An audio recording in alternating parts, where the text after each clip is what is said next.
Evangelho de João, capítulo 15, de 1 a 6, leitura alternada. Assim diz a palavra de Deus. Eu sou a videira verdadeira e meu pai é o agricultor.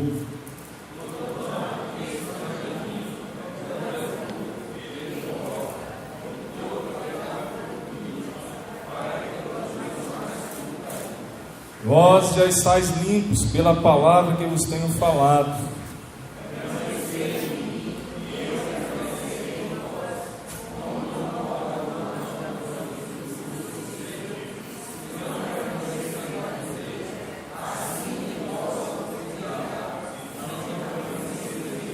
Eu sou a videira, vós os ramos. Quem permanece em mim e eu nele, esse dá muito fruto, porque sem mim nada podeis fazer.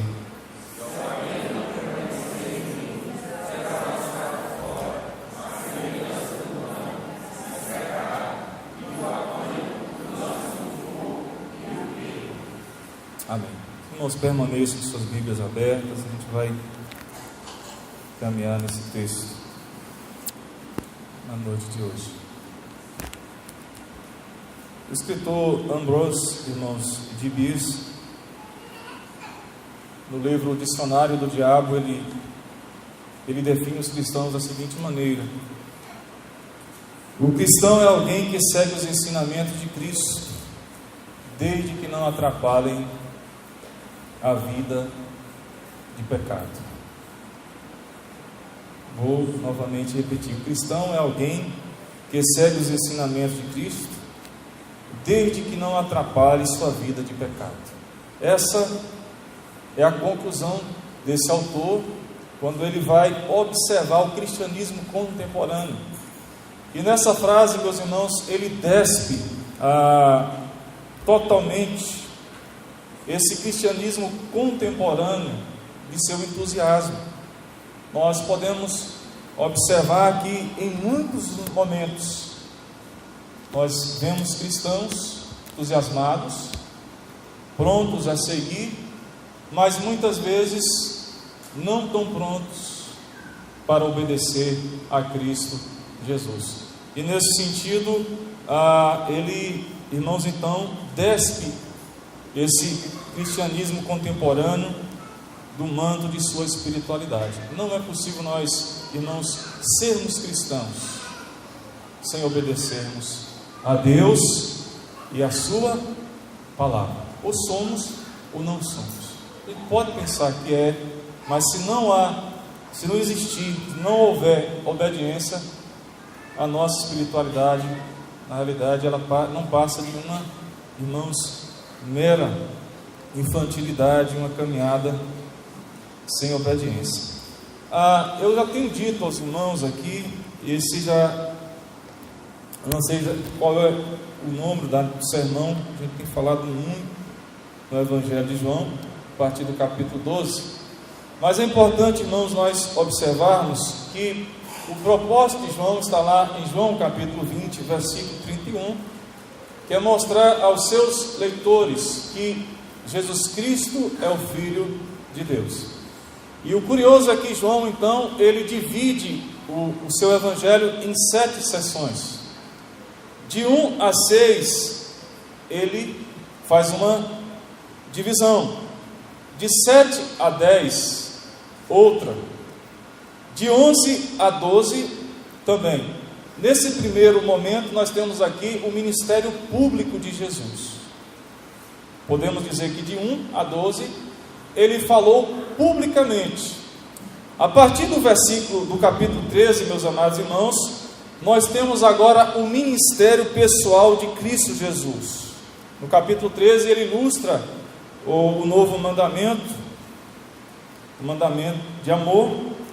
No capítulo 14 a 17, nós também temos o ministério particular de Cristo, onde ele amorosamente instrui e cuida, entrega e faz as suas palavras exortativas e palavras também consoladoras para os seus discípulos. De 18 a 19 também nós temos o ministério pessoal de Cristo, onde ele morre como nosso substituto. E no capítulo 20 a 21 nós temos então Cristo, o Filho de Deus, triunfando gloriosamente sobre a morte.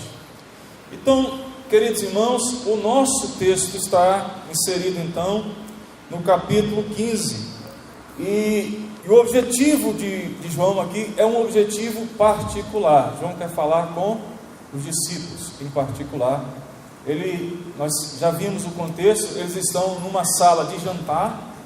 E nessa sala de jantar, Cristo então, depois que Judas sai da mesma, Cristo então começa a se revelar prontamente aos seus discípulos, dizendo aos mesmos que ele de fato ele era o Filho de Deus. Nós vimos isso no capítulo 14.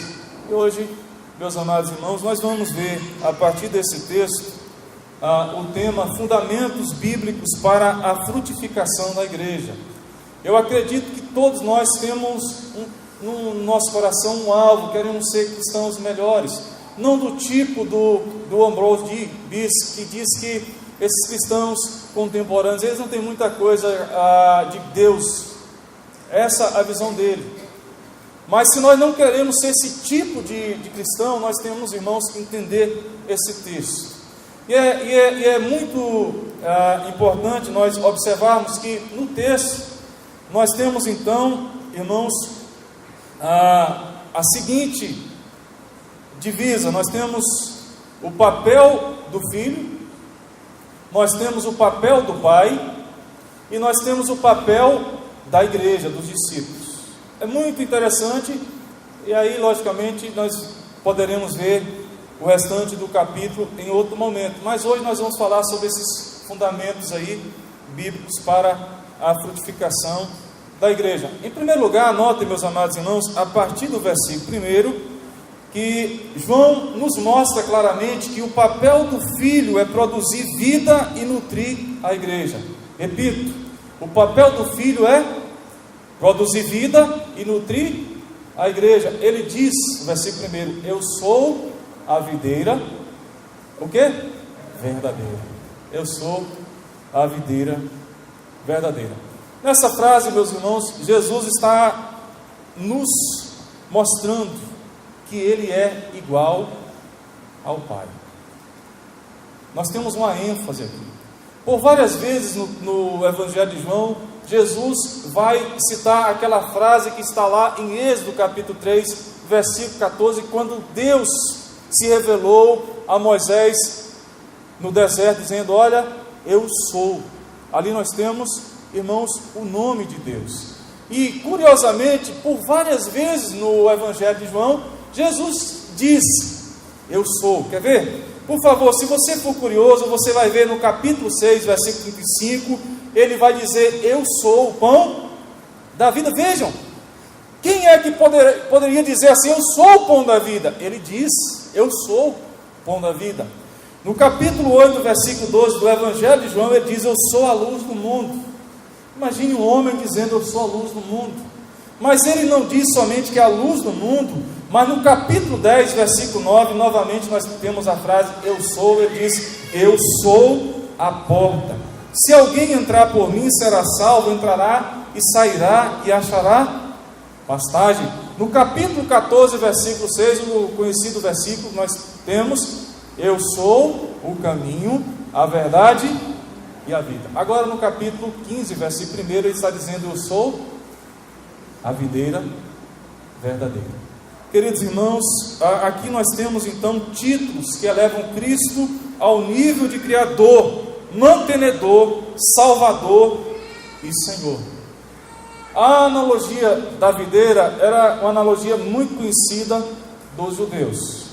Se os irmãos observarem no Antigo Testamento, o texto da nossa liturgia, nós didaticamente o colocamos na igreja, em Isaías capítulo 5, de 1 a 7, os irmãos verão que Deus chama Israel de videira. Nós temos lá. Os irmãos vão ver que claramente, por várias vezes, Deus vai dizer que Israel é uma videira. Jeremias capítulo 2, versículo 21. No Salmo 80 também, ele diz que Israel é uma videira. Então nós podemos concluir que Israel foi uma videira plantada, cuidada e podada por Deus. Mas nós sabemos, irmãos, que Israel, por certo momento, cumpriu um propósito. Mas esse povo de Deus degenerou, pecou, abriu mão da sua aliança com Deus, e Deus então abandona essa videira, como está aí em Isaías capítulo 5, de 1 a 7. E nós vamos ver isso no Antigo Testamento, constantemente Deus punindo Israel com a chegada de vários inimigos. Mas é interessante, meus amados irmãos, que nós temos então essa analogia, videira. Mas lá no capítulo 14 também de Apocalipse, nós veremos que lá o autor João, o mesmo João, chama o mundo de uma videira. Os irmãos poderão lá ver depois. Apocalipse chama o mundo de videira. E o texto está dizendo para nós que Jesus não é aquela videira, como Israel, apesar dos discípulos terem entendido a mensagem, a analogia, a metáfora, que logicamente quando cita a videira eles apontam para algo semelhante ao que representou Israel no passado. Mas curiosamente o autor também cita no capítulo 14 de Apocalipse o mundo como uma videira. Mas o texto não diz que ele é a videira, diz que ele é a videira verdadeira. Eu sou a videira verdadeira. Meus irmãos, e nós temos aqui claramente a palavra verdadeira mostrando para nós que ele é a genuína videira.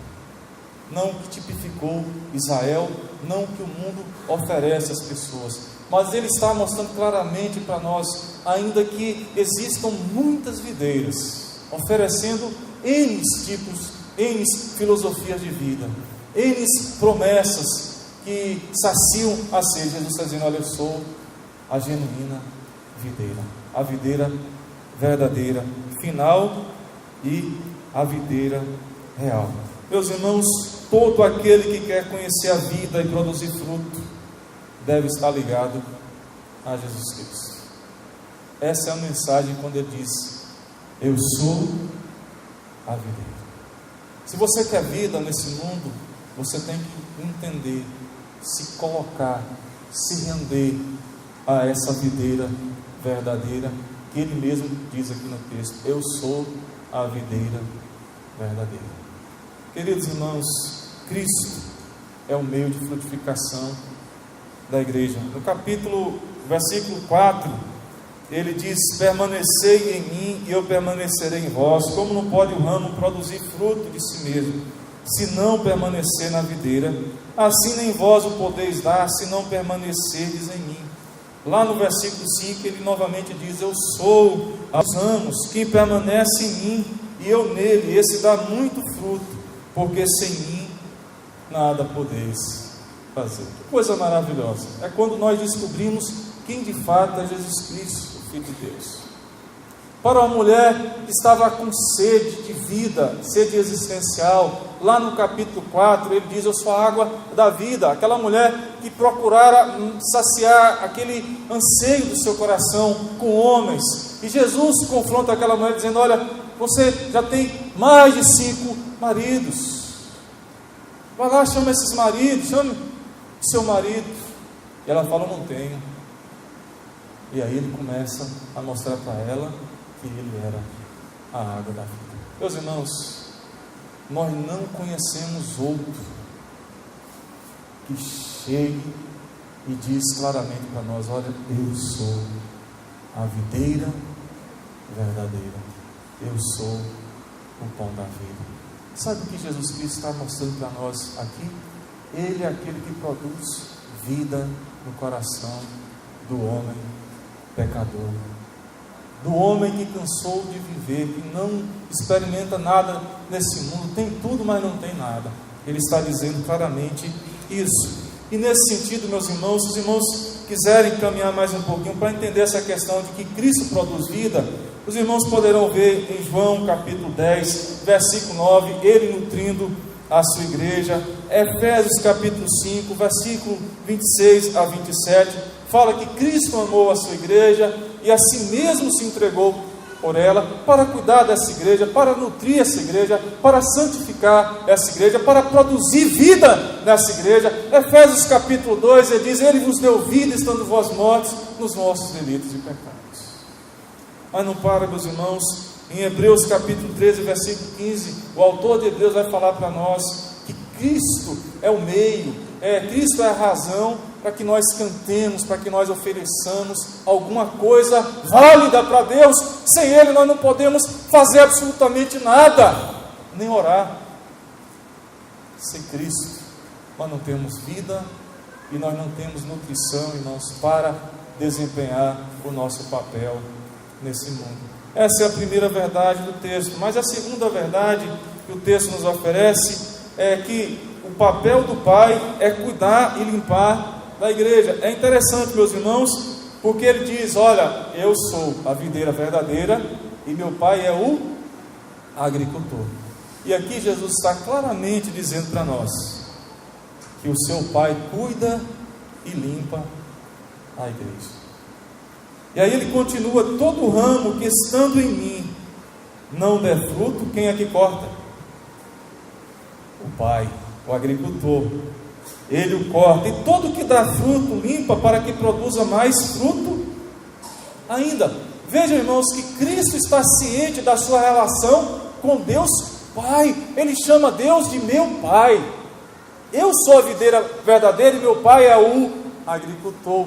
Isso nós vamos ver, meus amados irmãos, em João capítulo 5, versículo 17, esse tratamento de intimidade, de comunhão entre Cristo, Deus Filho encarnado, e o seu Pai celestial. Nós vamos ver, por exemplo, lá no capítulo 17, no versículo 1, no versículo 5, versículo 11, ele chamando Deus de meu Pai. Uma oração linda, e ele chega ali com muita intimidade, uma relação muito próxima entre Cristo Jesus, o nosso Mestre, e o nosso Pai Celeste, meus irmãos. Mas eu queria que nós notássemos no texto, meus irmãos, porque nós temos aqui um papel distinto. Se por todo o capítulo 14 ele vai mostrar para os seus discípulos que ele é igual ao Pai em essência, e ele vai falar em outros momentos: eu e o Pai somos um.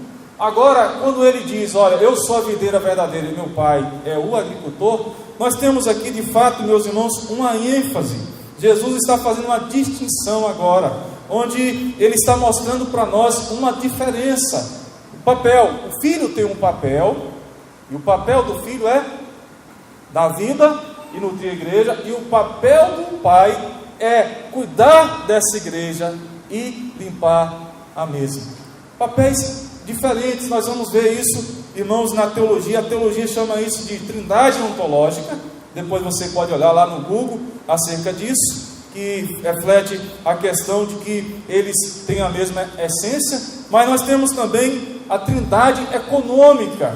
Aqui a trindade econômica envolve subordinação. E nessa questão, quando ele diz que o Pai é o agricultor, ele também está dizendo que o Pai cuida de mim. Não somente da igreja, mas o Pai também cuida de mim. E de fato, meus irmãos, Deus Pai faz isso. Ele cuida do seu filho.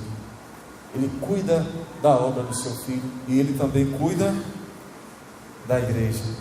Os irmãos verão, por exemplo, em João capítulo 3, versículo 16, ele diz: porque Deus amou o mundo de tal maneira. Ali é uma referência a Deus Pai. Ele deu o seu filho. Nós vamos ver também em Atos capítulo 2, versículo 33, que o Pai é quem derrama o Espírito Santo sobre a igreja. ênfase, irmãos, na distinção de papéis. São mesmo Deus, mas nós temos aqui, irmãos, papéis diferentes na caminhada. E o texto caminha, o texto prossegue, meus irmãos. O texto mostra para nós que o papel do agricultor, em primeiro lugar, é cortar os ramos sem fruto, versículo 2. Aquele ramo que ele olha e não vê nenhum fruto, o que ele faz? O texto diz, ele corta. E aqui nós temos, irmãos, a figura desses ramos aqui que não frutificam. Nós temos aquelas pessoas que representam aquelas pessoas que, de certa forma, se voltam para as coisas de Deus. Aparentemente se voltam, mas não tem nenhum fruto, não apresenta nenhuma mudança, estão lá, parece que são, mas não são. E aí nós temos aí que voltar um pouquinho lá para o capítulo 13, quando Jesus confronta com Judas. Judas é um tipo desse ramo que foi cortado pelo pai, que é o agricultor. O Simon Kistemaker, ele diz o seguinte: essa alegoria ensina claramente que os ramos que foram retirados e queimados representam as pessoas que nunca deram frutos, nem mesmo quando ele diz, em parênteses, que estavam em Cristo. A relação com a videira, embora próxima, era meramente externa. Não havia uma ligação íntima, união mística com Cristo. Aparentemente havia aparência disso, mas nada que isso. Aquele tipo de pessoa que Jesus vai falar lá em Mateus capítulo 13, quando ele diz assim: olha, a raiz não era profunda, não deu, não caminhou, não vingou.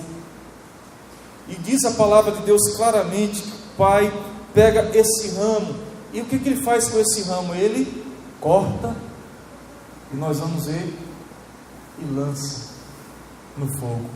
E aqui, meus amados irmãos, nós temos a obra da consumação do reino, quando ele pegará aquelas pessoas que não frutificaram, que não o glorificaram, que não viveram para ele nesse mundo, e ele os colocará separado eternamente do seu reino.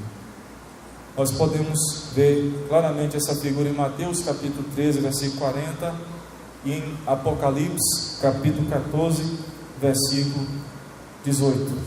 E o papel do agricultor também, em segundo lugar, é limpar os ramos frutíferos. Os ramos frutíferos, no texto, ele não corta, ele poda, ele toca, ele tosa, para que esse ramo frutifique ainda mais. Aqui eu aprendo uma lição preciosa. Deus tem uma expectativa nas nossas vidas, e o que Ele quer?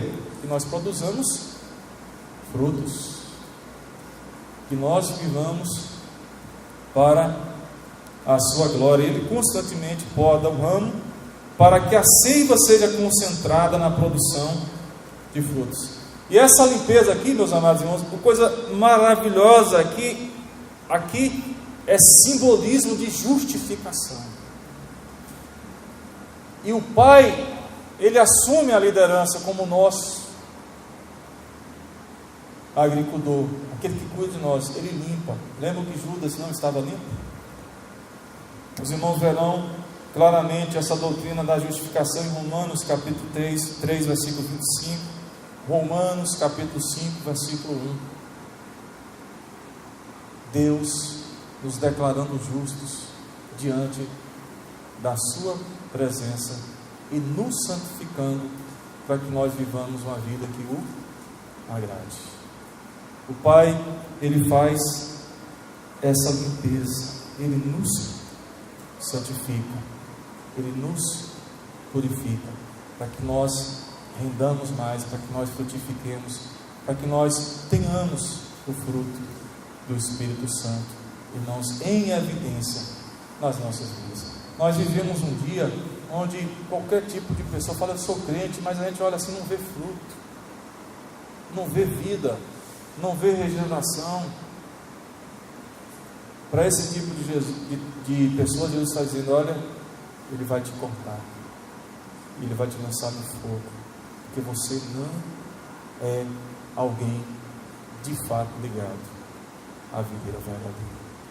Em terceiro lugar, nós temos então, irmãos, o papel da igreja. E qual é o papel da igreja? Se o papel do pai do filho é produzir vida e nutrir a igreja como uma videira, se o papel do pai como agricultor irmãos, cuidar da igreja, limpar a igreja, qual é o papel da igreja então? E aí nós vamos ver a partir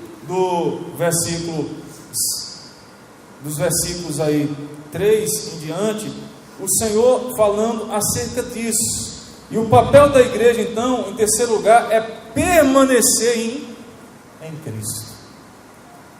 permanecer em Cristo. Vejam o versículo 4. Permanecei em mim e eu permanecerei em vós. Como não pode o ramo produzir fruto de si mesmo, se não permanecer na videira, assim nem vós o podeis dar, se não permanecerdes em mim. E o que os discípulos devem fazer para continuar frutificando? O texto fala disso, irmãos. Essa palavra permanecer, nesse capítulo, ela surge cerca de 11 vezes. Permanecer, permanecer, permanecer. E uma tradução para essa palavra, o significado da mesma é o seguinte: significa manter a comunhão com Cristo, de modo que Ele trabalhe em nossa vida e por meio dela, a fim de produzir frutos. Ou seja, uma vez que nós estamos ligados na videira, uma vez que nós estamos certos que o Pai cuida de nós, que o Pai está nos limpando, está nos santificando, é certo, meus amados irmãos, que o nosso desejo é estar em comunhão com Cristo, é permanecer com Cristo, é desenvolver uma comunhão profunda com Ele, é querer, é desejar, é estar, é amar, é se apaixonar pelas coisas de Cristo, em todo momento. No texto envolve o fator comunhão, viver em constante comunhão com Deus, não somente um momento na igreja, não somente um instante, mas por nós sermos regenerados, meus amados irmãos, por recebermos esse cuidado de Deus, Ele quer que nós estejamos constantemente em comunhão com Ele. É normal, irmãos, é normal a comunhão. A gente não pode forçar o ramo frutífero de viver em comunhão, porque é normal para ele vai desejar fazer isso.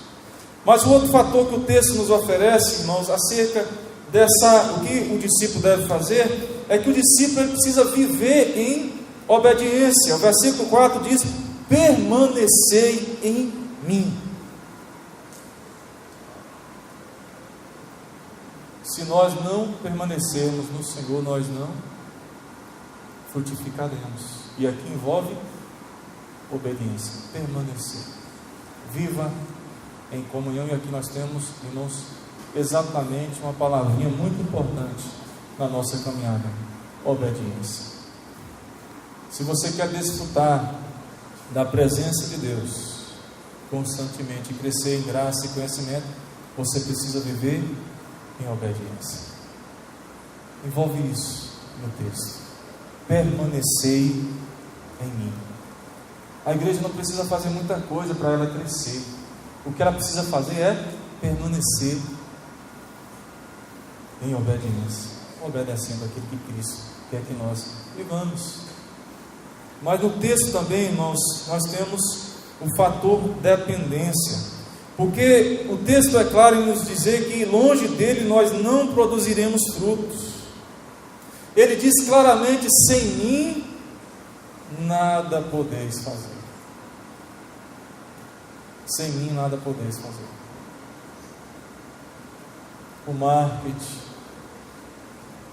as nossas campanhas, os nossos projetos, a agenda da igreja, o nosso trabalho, o nosso esforço, tudo isso será em vão se nós não entendermos que nós, irmãos, precisamos depender de Cristo Jesus. A igreja, o discípulo só pode frutificar, eles só podem frutificar se eles entenderem que eles precisam depender de Cristo Jesus. Irmãos, nós não somos absolutamente nada. No mundo, um professor pode dar uma boa aula lá, ele prepara, faz. Na igreja não.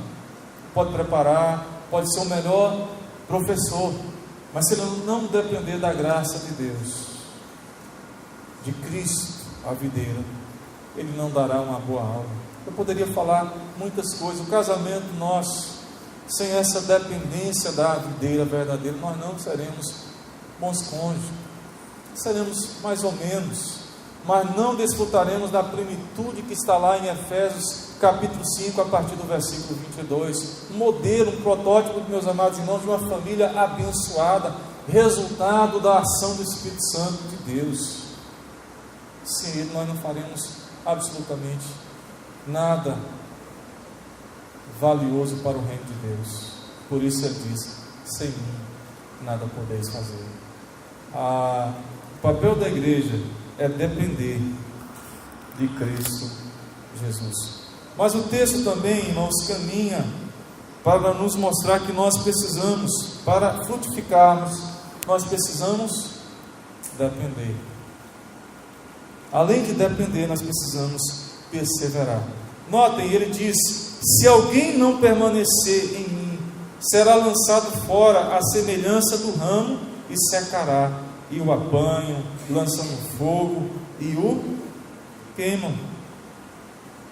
Querido, você precisa perseverar na fé, perseverar em guardar a palavra de Deus. E aqui, meus irmãos, vale a pena nós entendermos que a partir da regeneração nós entramos numa união com Cristo, chamada união mística, uma união inseparável. Ela é uma união espiritual, mas ela é real, ela é fato. Quando nós vemos, irmãos, nas cadeias aí os nomes bíblicos surgirem: João, filho de crente. Nós vemos Mateus, lá na cadeia também o nome, filho de crente.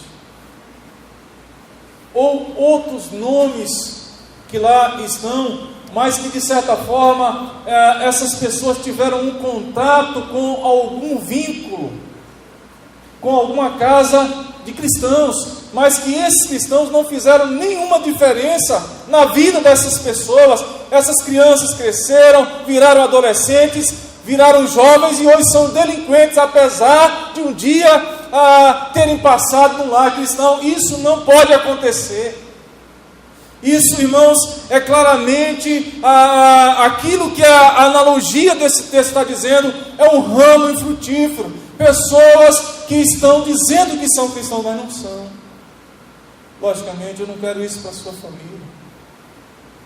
Não basta darmos bons nomes aos nossos filhos, nós temos, irmãos, que receber graça de Deus para fazer a diferença no meio dos nossos filhos, na caminhada com os nossos filhos. E que eles entendam que nós estamos ligados à videira verdadeira. Não precisamos forçar nada, sabe? Igreja não precisa forçar nada. Vamos inventar? Não. A única coisa que a igreja precisa fazer é estar ligada à videira verdadeira, que é Cristo Jesus, o nosso Senhor.